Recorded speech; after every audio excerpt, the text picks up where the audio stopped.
It's going to be hard to figure out some type of broad-based, consistent, monolithic payment model. It's really going to have to be priced and contract on a case-by-case basis, looking at the data, interrogating the data.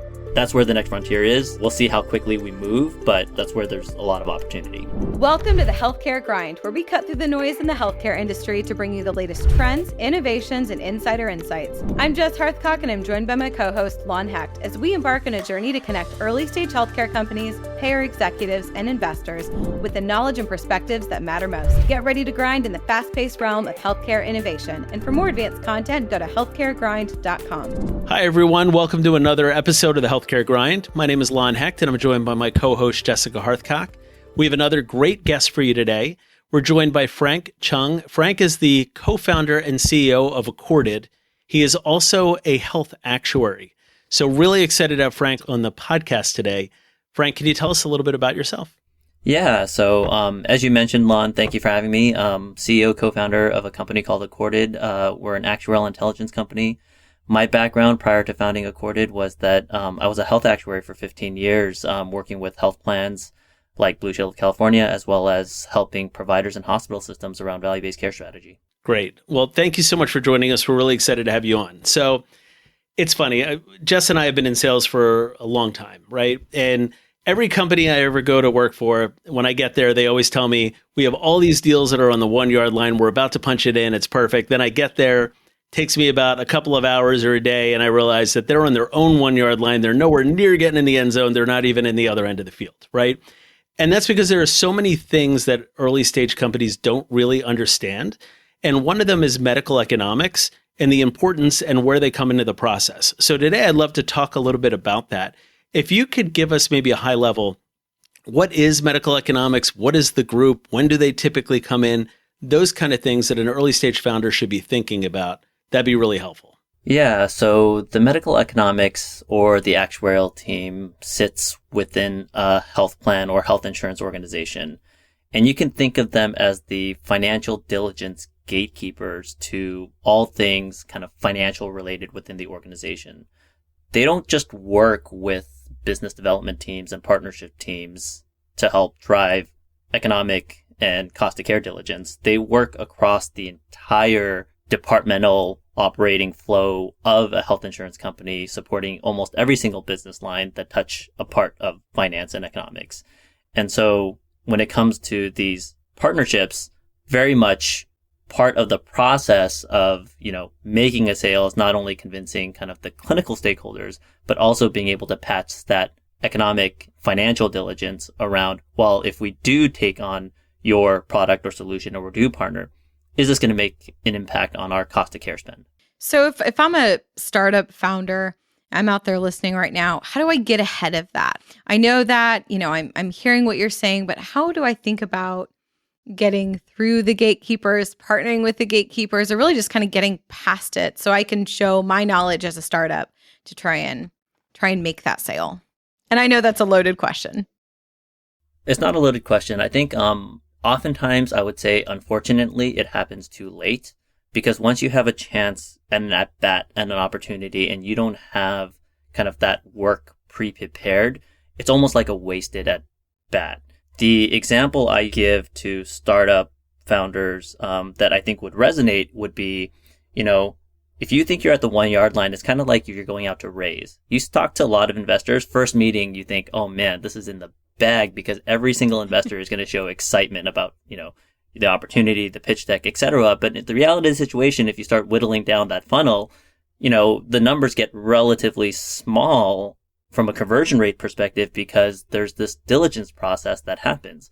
Similar, situation as it relates to health plan partnerships or payvider partnerships or RPE partnerships is that, you can demonstrate a great clinical concept. You can get the medical director on the other side or the CMO to agree that, yeah, we need a better clinical model for this particular set of populations or patients. But if you can't pass diligence, and if you're not ready in terms of being prepared with that analysis to have that process go smoothly, you're going to be in for a long ride. I want to set up a scenario for you here. I'm an early stage founder. I'm in a newer area. I've got a really intriguing clinical model. CMO loved it. Everyone thinks It could be a home run. How do I get ahead of diligence? What kind of information do you need to see? How do I prove something when I'm kind of looking at that first contract as the proof, right? We're probably going to put in the contract some risk, right? Where if we're not hitting metrics, it may impact us financially. So we're putting ourselves out there. But then how do we get past your group? How do we get there and actually show value when we don't necessarily have the value calculated? Can you give us some suggestions on what we can do? It starts with being able to answer a few, what I think is relatively straightforward and reasonable questions. One, what is the clinical group you're looking to manage and change outcomes for? And the clinical group can be as specific as, a general population with a specific condition, or it could get very granular in terms of looking at a specific condition and a subpopulation that experienced a specific service or encounter within a population. And so you have to answer that question. Once you answer that question, the second question becomes, okay, great. Well, what is care as usual for me as a payer for the population of interest? What is the prevalence rate? And how do these patients go through the healthcare system and use medical services? And what is it costing me? Do you know the answer to that? And if the answer is no, you need to find the answer to that. Then the follow-up question becomes, based on your clinical model, what outcomes are you looking to change from a cost and utilization services perspective or health outcomes perspective? And what is the value of that relative to the answer that we just provided to me as a payer, that this is how much it costs you as usual? So really, it's those three components in sequential order.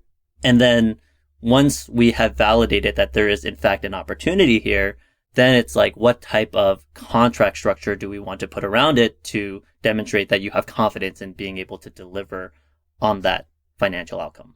So does the contract structure matter to you in medical economics? If a company is willing to put risk out there and take that on, does that make it more likely that you will find a comfort level with what's going on? Does that impact you in any way? It doesn't impact, because for medical economics, we typically don't care as much about the contract structure as opposed to actually if there's a real opportunity at hand. Now, the request might be, hey, for this particular contract structure, is this contract structure realistic? Can it be achieved? That's a different question. But oftentimes what we're faced with is the question of, hey, if this clinical model going to do anything for us from a dollars and cents perspective, and if the answer is no, then it doesn't matter what contract structure you bring on, we're not going to have confidence that they're going to be able to achieve it. Makes sense. So that's kind of where my mind was going. Frank, Lon, and I, we've sold in our days quite a few risk contracts. So what happens when you've gotten through some of those initial steps that you've outlined, but all of the sudden you're looking to baseline something because it's a risk contract, but you have a variance of maybe it's 5-10%, somewhere in between there, but there's a variance and both sides feel pretty firm using maybe a set of data that startup company has analyzed, that they feel pretty good about their set, but the health plan feels pretty good about where they're at. How do you start to come to more of a middle ground there? And how do you start to, in some ways, negotiate that area? And before you answer that, just because some early stage entrepreneurs may not fully understand, can you talk about what a baseline is just really briefly? And then we can get into the answer. Yeah. So for risk or value-based care contracts, oftentimes in order to get reimbursed based on outcomes, you have to be measured against what those outcomes are. And in order to, determine if you performed well or didn't perform well, a baseline has to be established in terms of what is the kind of baseline/benchmark for which we're going to determine whether or not you performed well. Classic example would be emergency room visits or avoidable emergency room visits. We're going to look at either historical data or we're going to use kind of some type of benchmark to say, hey, we're going to set this as what success looks like. If you can come under this metric, then you've done your job. If not, then you need to do better. So that's what a baseline or benchmark is. And it could not just involve utilization rates like emergency department, but could be cost of care benchmarks on a population. Anything that can be kind of measured against retrospectively would be considered the baseline. Gotcha. And then Just's question was, what happens when you're 10% apart from the health plan? How do you begin to bridge that gap? Yeah. So much of actuarial and medicon analytics in terms of how do you bridge that gap becomes, I like to use this analogy as well because it's who has the best lawyers, right? It's like, how can you make the best argument and who's going to spend the most time digging into the data and producing the analysis to justify their case? Oftentimes, the provider, or the, digital health provider, the solution, they don't have any actuaries or medicon folks. So really, you really don't have anything to fight back against when the, other side, you have a medicon person with a PhD oftentimes, or you have an actuary that's accredited, says, hey, this is the analysis. And really, what are you going to do to kind of push back against it? Which is why I think it's imperative, if you want to have that conversation, to be able to do really strong kind of pre-work on your end to be able to say, no, we've turned the data over a bunch of times. We looked at it the way you've looked at it, health actuary on the other side. And this is why the way you've done it is not correct, right? And so being able to make that argument and show with solid, concrete data and analysis, that's what gets you to alignment.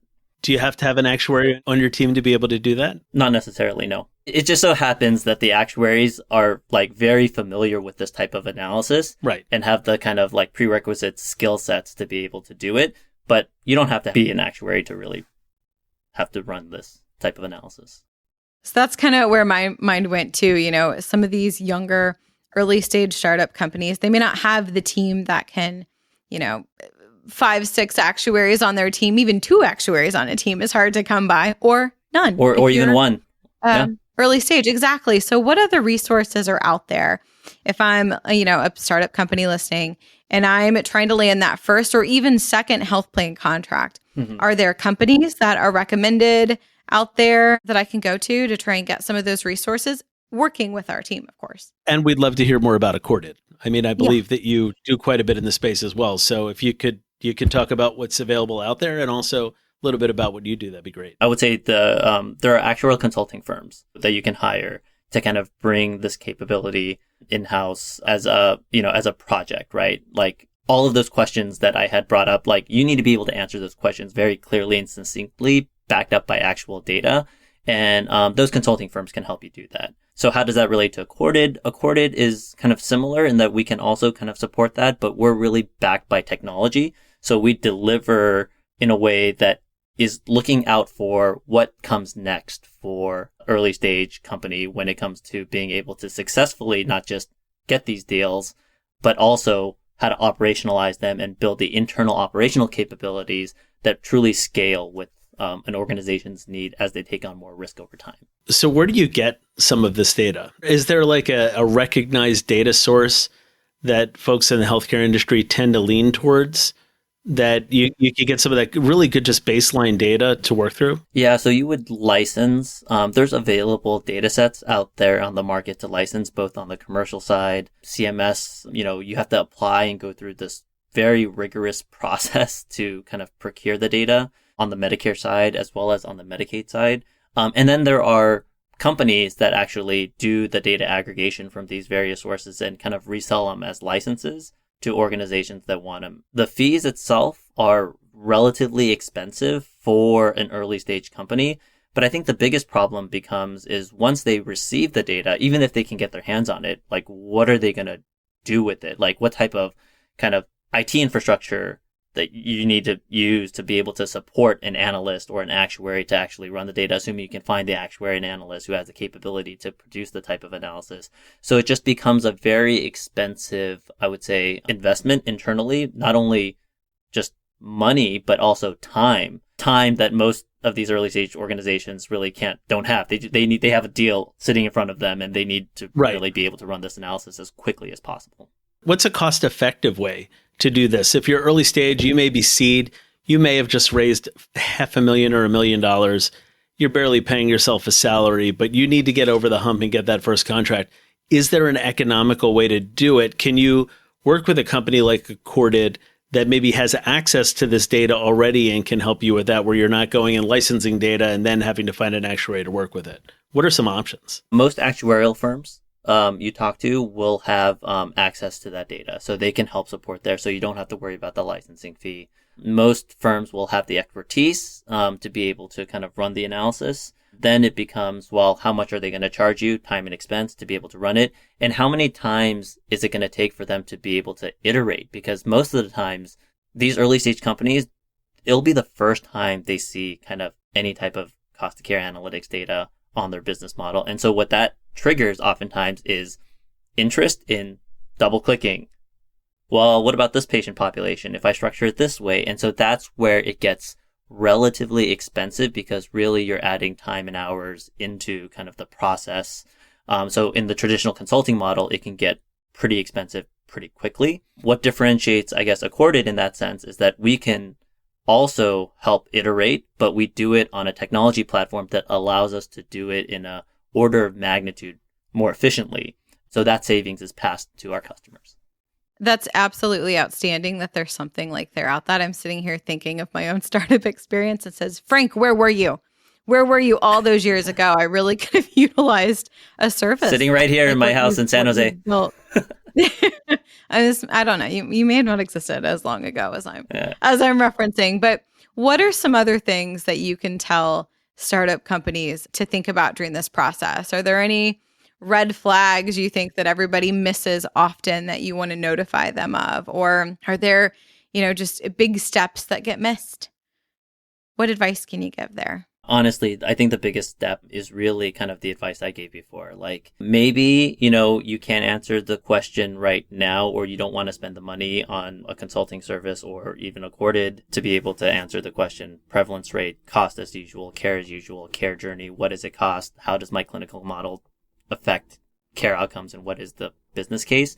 Figure out a way to scrounge the internet or do something, find studies, pull data. It's not going to be the best. It's not going to be great, but you have to have a clear answer to those sets of questions if you're going to truly get across the finish line with these deals and opportunities. Gone are the days when hey, we have a better clinical model. We have better member experience. We get access to care quicker. We're going to have a high NPS score. Yes, that's all great and wonderful, but we're in a different age where especially with 2025 looming, and we have all of the CMS Medicare cost pressures going down, bearing down on these health plans where, making money on Medicare Advantage is not going to be as easy anymore, which means it's going to put pressure down through the entire system, starting from the MAPD plans down to the provider contracts, down to the enablers, down to, the vendors that are serving them. It becomes table stakes to be able to really put together a compelling cost of care value proposition, in addition to, all of the other value propositions that these solutions offer. And I'll just hit it. You mentioned Medicare. So a couple of those pressures that Frank is speaking to would be risk adjustment changes that have come into play, a reduction in the annual increase in premium, utilization rebounding back to post-COVID or getting closer to where it was COVID time. So there are a lot of pressures that are on health plans. So you really have to figure out how you're going to be able to address that. Hey, one thing that comes to mind, because Jess and I have dealt with this, is the COVID issue on baselines.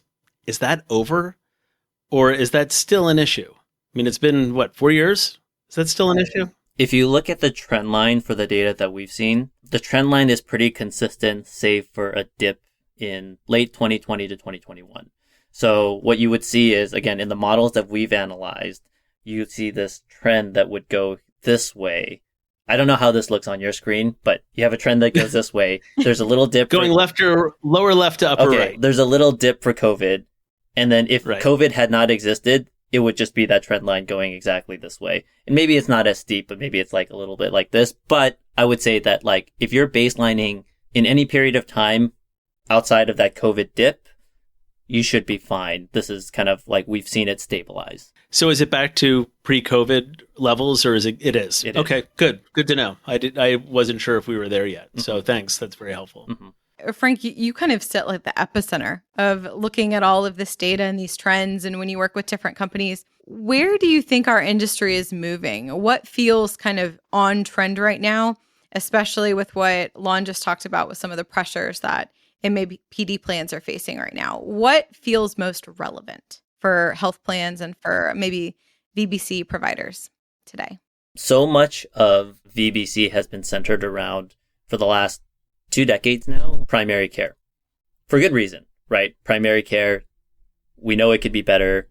There's just so much opportunity for primary care to be run in a way that really kind of drives and touches on outcomes. But at the end of the day, 70% of medical spend is not touched by primary care influenceable activity, meaning that that 70% is coming from specialty care. And so what I see as kind of the next frontier of value-based care, given that I feel like we've, squeezed all the juice out of what primary care can do, is to figure out what kind of the next frontier of value-based care is as it relates to specialty, where that's where you have like 70% of the cost. And yet we still, up until today, have been very much focused on primary care. That's changing. We've seen CMS models coming out with more programs around specialty care. We have these private health plans that are looking at specialty care, moving those contracts to risk. And I think that presents a lot of challenges in that when you start thinking about specialty care, you're reducing end size, but yet increasing variability. And so how are you, it's going to be hard to figure out some type of like broad-based, consistent, monolithic payment model. It's really going to have to be priced and contract on a case-by-case basis, looking at the data, interrogating the data. That's where the next frontier is. Now, we'll see how quickly we move, but that's where there's a lot of opportunity. We just recorded a great episode on one of those models, so we'll save that for a later point. Jess, do you want to jump in and ask about reconciliation? Yeah. So, Frank, this is getting a little bit of ahead where we've talked about, but these startups, they get into arrangements. They've landed what you've talked about. They've gotten through the contracting. They've inked the contract. Their program's live. Can you talk to us a little bit about how companies should be prepared during reconciliation if it's a risk contract?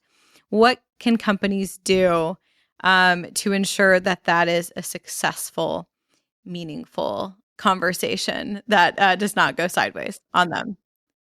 And all of us are smiling. For all the listeners. And for those that aren't watching this and are listening, Frank's eyes just blew up when we asked that question. I think it's a big question. So,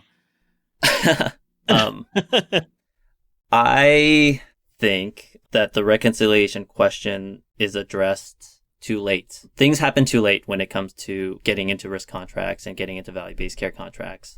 When you ink your deal, that should be the time when you're thinking about, okay, I inked a deal. We're going to go live. Like, you should be thinking about your operational and analytical processes to ensure proper reconciliation right away as your next step. And the reason being is because there's so much that happens during reconciliation and so much is in flux that if you can set up the proper analytical pipes to be able to track and monitor how you're performing against those key performance metrics within the contract, then you're set up to really drive the narrative with the payer during reconciliation and renewals to ensure that you have the reins of the narrative. You can talk about like whether or not like these metrics were achieved. And even if you didn't hit those metrics, oftentimes I'll say, hey, it's like 90% of the time, it's like out of your control. You didn't hit the metrics, not because you like somehow drove, your engagement model is not going to drive up more emergency department utilization, right? So what's the answer to why that happened? Well, that's if you have the proper kind of analytical framework and operational framework to be able to answer that question and say, hey, like we didn't hit this metrics, but it's not because we didn't do a good job. It's because we had a different case mix of patients relative to what we established as the baseline, right? That's a very reasonable explanation. If you have the analytical proof to say, this is how we've analyzed it, here's how we looked at it, that turns into a very different renewal and reconciliation conversation than if you were to just like, well, you're telling us we didn't hit benchmark. What do we do now? Right? And so again, I think it's a lot of just proper prior planning and anticipation of what's going to happen and being strategic about how you set up your own internal processes and infrastructures to meet the demands that you know is going to come during that time. That's a great point. And the other thing is if you set up the pipes in the process early, you're able to catch issues and course correct quickly and not wait until reconciliation to do that, right? So it gives you a lot of opportunity to get things on the right track if you don't. Yeah, that's exactly it. Very, very helpful. Hey, Jess, do you have any other questions before we wrap this episode? It's been great. Frank, this has been so helpful. This is going to be one of those ones that I feel like even I need to go back and listen to on repeat. I completely agree. Frank, you have been fantastic. Really want to thank you for joining us. Frank, what's the best way for people to get in touch with you and learn about Accorded? Yeah, if you want to learn about Accorded, feel free to hop onto our website, accorded.com. If you want to reach out to us directly, learn more about what we do and how we help organizations really succeed in going out to market and actually operationalizing and growing their value-based care contract model in business, shoot us an email, learn@accorded.com. Thank you so much, Frank. We're going to wrap up another great episode. Really appreciate your time. For more advanced content, go to healthcaregrind.com and please subscribe on your favorite podcast network. So thank you so much. Frank, it was great having you on again. Lon and Jess, thank you so much for having me. It was a great conversation. Thanks. As we wrap up this episode of the Healthcare Grind, we want to thank you, our incredible audience, for tuning in. If you found today's insights valuable, don't forget to hit subscribe and leave a review on your preferred podcast platform. Your feedback fuels our grind. For more exclusive content and updates, visit our website, healthcaregrind.com. Until next time, keep grinding, stay informed, and lead the charge in shaping the future of healthcare. This is Jess and Lon signing off from the Healthcare Grind.